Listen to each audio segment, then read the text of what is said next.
बऱ्याचदा लहान बाळं म्हणजे नवजात बाळ ते 6 ते 9 महिन्यापर्यंतचं बाळ खूप प्रमाणात उलटी करतात. उलटी झाल्यामुळे पालक हे घाबरून जातात आणि असे पालक बऱ्याचदा OPDमध्ये प्रश्न विचारतात की सर बाळ खूप उलटी करतंय. तर अशा केसेसमध्ये जर दह्यासारखी पांढऱ्या रंगाची उलटी होत असेल थोड्या प्रमाणात तर ते अगदी सामान्य आहे.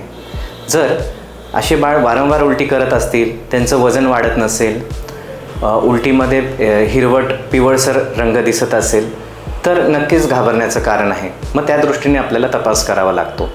तसेच 9 महिन्यापर्यंत ते 12 महिन्यापर्यंत अशा उलट्या करणे हे बऱ्यापैकी सामान्य आहे आणि जर जास्त प्रमाणात होत असेल तर त्याला आपण GER किंवा गॅस्ट्रोइसोफिजियल रिफ्लक्स म्हणतो. यामध्ये काय होतं, जेव्हा बाळ दूध पितं पहिल्यांदा दूध बाळाच्या जठरामध्ये जातं, अर्धा तास तिथे थांबतं आणि मग पुढे आतड्यांमध्ये जाऊन ते डायजेस्ट होतं.